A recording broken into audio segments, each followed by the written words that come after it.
Honorable Dr. Buffer Chambers, Speaker and members of the House of Representatives, His Excellency Mustafa Sisilo, Speaker of the ECOWAS Parliament, Honorable Ibo T. Chie, President pro tempore, and members of the Liberian Senate, Honorable Bawani G. Diggs, Deputy Minister, Ministry of Foreign Affairs, Your Excellency the Doyen and members of the Diplomatic Corps, Your Excellency Ambassador Tunde Ajesomo, Special Representative of the President of ECOWAS Commission, former Speaker of ECOWAS Parliament, Dr. Amos Sawyer, former Interim President, other parliamentarians from the sub-region, special invited guests, the Fourth Estate, fellow Liberians, distinguished ladies and gentlemen.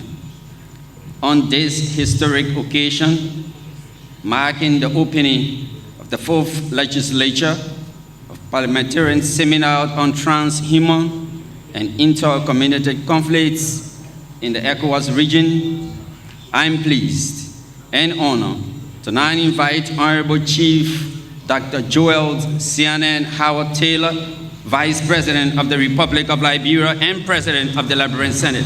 Madam Vice President.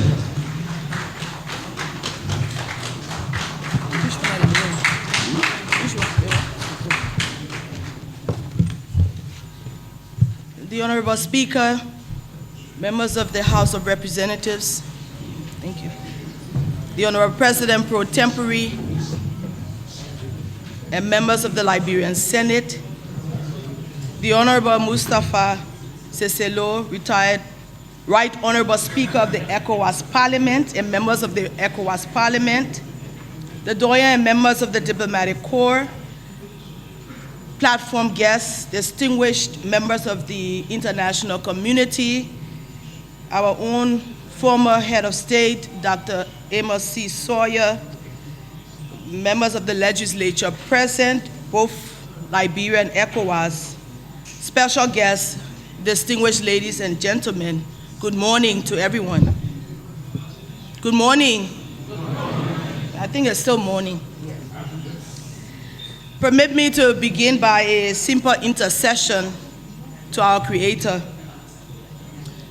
Almighty God, we thank you for this opportunity to just say thank you for our gathering here and the safe arrival of all of our delegates from afar. We seek your blessings always and pray that you will illuminate our minds and our hearts and sharpen our intellect so that as we gather here for deliberations over the period, the purpose for which we have gathered will be fulfilled. We give you all the praise. Amen. Excellencies, Mr. Speaker, and members of the Fourth Legislature of the ECOWAS Parliament, distinguished guests, it is a special privilege for me this morning on behalf of our President, His Excellency Dr. George Monrovia, the government and people of Liberia, to extend a warm and hearty welcome to the full membership of the ECOWAS Parliament to Liberia. We are indeed grateful and note with pride that the first time the entire membership of the ECOWAS Parliament is convening outside of their headquarters in Abuja is here in Liberia. We are grateful for the honor bestowed in choosing us to host this special extraordinary session of the 2019 ECOWAS Parliament. We are grateful. Mr. Speaker of the ECOWAS Parliament, I hope it is abundantly clear since you arrived here a few days ago how honored our President, a former member of the ECOWAS Parliament, and the people of Liberia feel for your consent to have Liberia as this first venue. The decision to host this session in Liberia speaks volumes. First, to the security and the peacefulness of the environment in which you are. Your coming to Liberia at this time will go a long way in helping our nation and people continue to build its image as a peaceful and democratic state. We remain ever grateful. I am assured that your time spent with us will not only grant you an environment to work assiduously on the agenda you have brought to Liberia, but it will afford our brothers and sisters from different parts of the region to sample our sweet Liberian cuisine and enjoy beautiful company. We hope at the end of your stay here, each of you will find time to come and visit again, beginning a process of making West Africa a preferred destination for your future vacations. We offer you a home away from home. As we gather here and enjoy the ambience and hospitality being offered, it would definitely be remiss of me were I not to extend our government's gratitude to the organizers of this event and all the Liberian representatives at the ECOWAS Parliament. Firstly, for the patriotic move to lobby and convince the leadership and members of the ECOWAS Parliament to choose Liberia as a proper venue for the hosting of this special session. And then working to ensure that proper arrangements were made for the successful hosting of all of your planned programs. It is my honor to extend our profound appreciation for the stellar leadership shown by the Liberian delegation headed by Honorable Edwin M. Snow and others. On behalf of our President and our people, we thank you from the bottom of our hearts. As such, permit me to add my voice to that of His Excellency, President George Monrovia, in heartily welcoming not only the leadership, but all of the members of the 4th ECOWAS Parliament to the extension of the Parliamentary Seminar on Transhuman Intercontinental Conflict in the ECOWAS region, and by extension, the 2019 Second Extraordinary Session being hosted here. Excellencies, the Honorable Speaker, members of the ECOWAS Parliament, members of the Liberian Parliament, distinguished ladies and gentlemen, it is key to note and acknowledge, as we celebrate the 44th anniversary of ECOWAS this year, the role of all who strive to make our economic community an African example of brotherhood, solidarity, and peaceful coexistence. We must recognize the ultimate sacrifices paid by those who joined us in helping us resolve the Liberian crisis. It is their blood, their sacrifice, that we have attained peace, hence your ability to gather here today. May their sacrifices never be taken for granted as we and succeeding generations continue to build a resilient and prosperous nation. May I ask you to please stand with me for a moment in recognition of the lives lost during the Liberian crisis.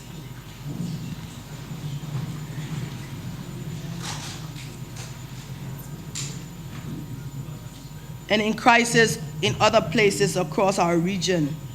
May their souls and the souls of all faithful departed rest in eternal peace. I thank you. Please be seated.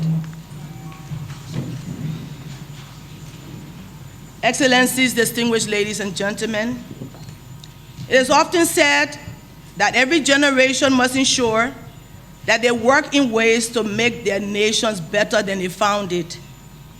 I'm of the opinion that as national or regional leaders, this is our charge to keep. And it is with this thought at the top of priorities and the obtaining circumstances of our times which enabled the decision to take sub-regional parliaments closer to the peoples in the member states.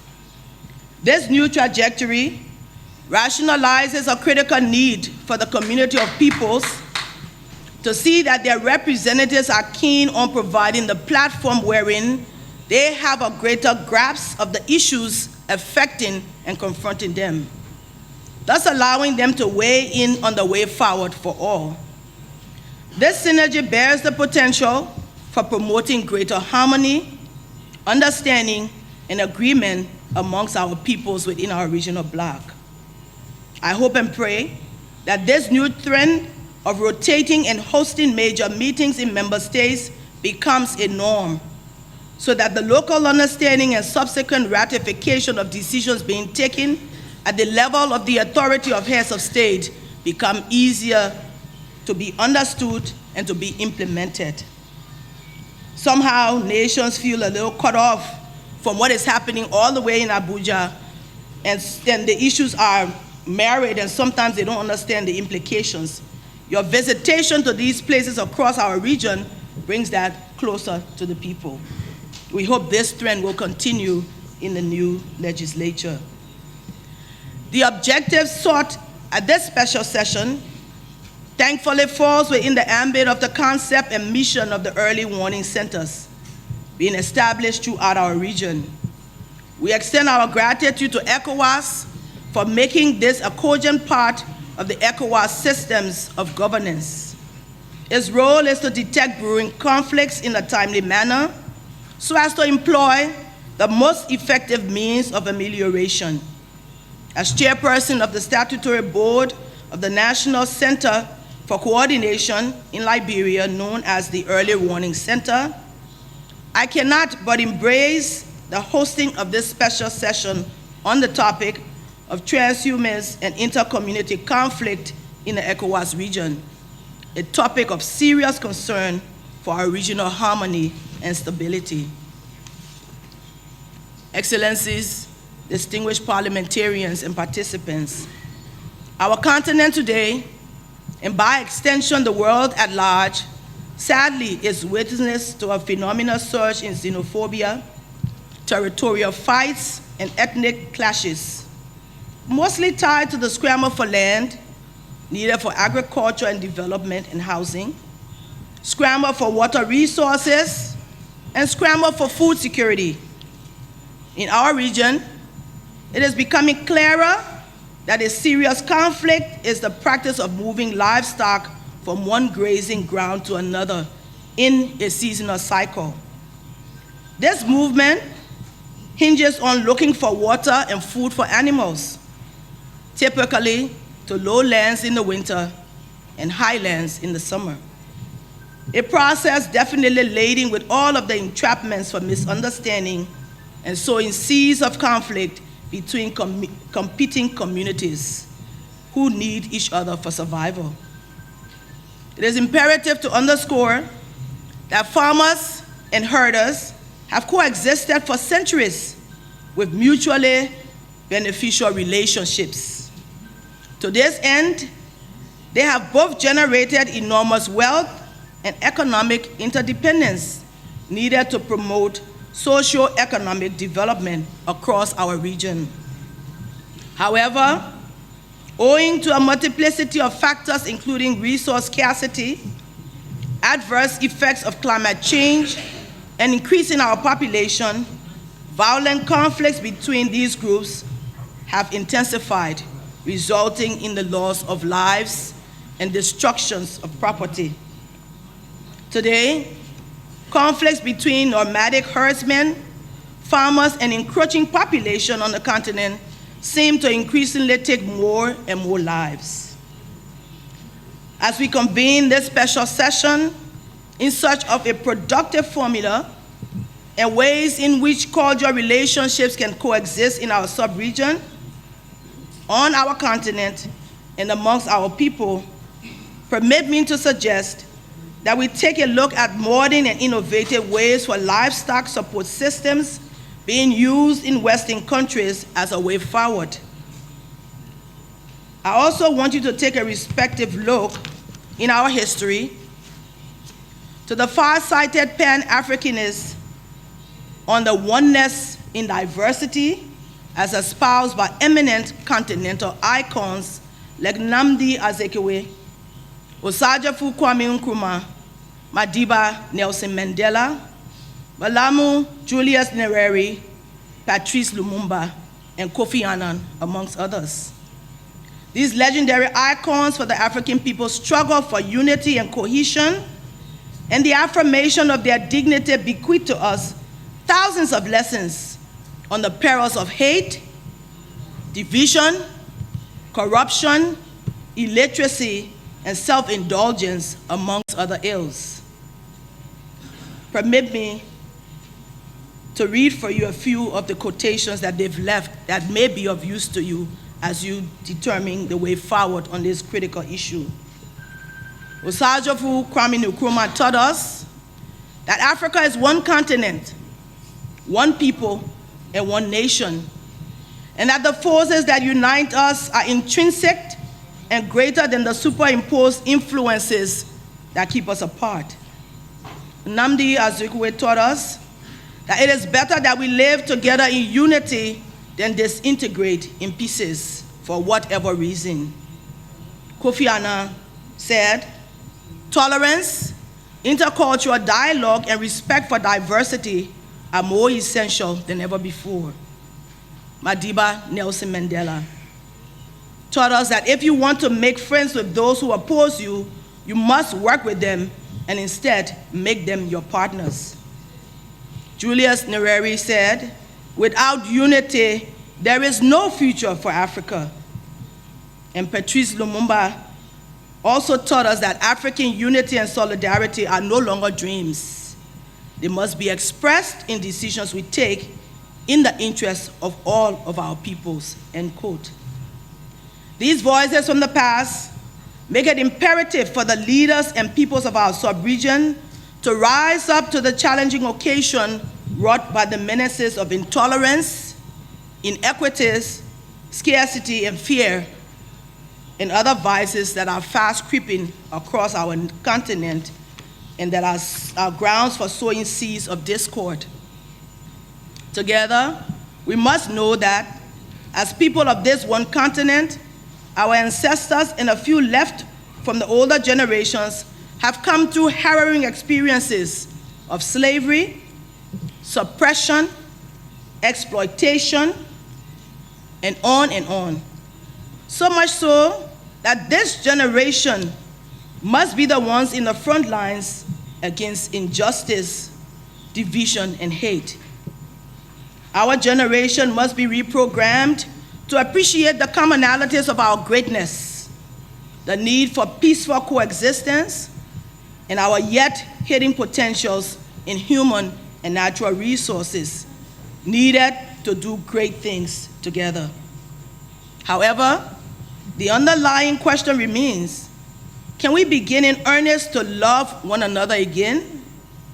For this is the only basis through which we can harness the collectivity of our resources in order to build equitable and peaceful societies. It is my consideration that regional bodies like ECOWAS will need to invest more time, resources, and energy in efforts to break down imagined barriers, perceived irreconcilable differences, as well as encourage our leaders to build transparent government systems which will remove suspicions of ills and blaming of one another, the combination of which will generate intolerance, hatred, and engender violence. It is thus incumbent upon each of you, the participants at this historic session, to strive to evolve innovative methods and tools that could be redefined and employed in conflict prevention and enable our peaceful coexistence with one another. I would not sit without mentioning this. So, Mr. Speaker, permit me to remind members of the 4th ECOWAS Parliament that women's representation in governance structures across our region continues to decline. This is not a good signal. This is not a good signal as we all strive for more inclusiveness at all levels. It is our prayer that this issue will seize the attention of our leaders and a system put in place for the revival of this trend and the upholding of the ECOWAS norms that call for a minimum 30% women in all of ECOWAS delegations.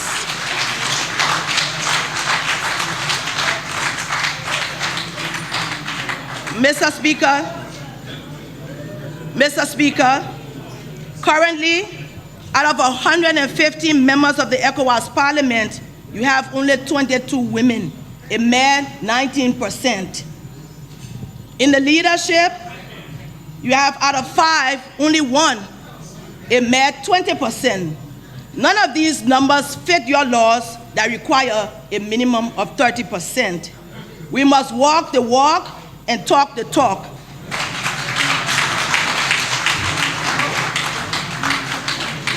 If your laws require a minimum of 30% with the ECOWAS delegations, the leadership must also reflect same. I am indeed humbled this morning to have been given this unique excellencies, distinguished ladies and gentlemen. I am indeed humbled to have been given this opportunity to speak at this important forum. It is therefore my duty to officially declare this parliamentary seminar on transhuman and intercommunity conflict in the ECOWAS region officially opened in Monrovia, Liberia on this day. I wish you successful deliberations.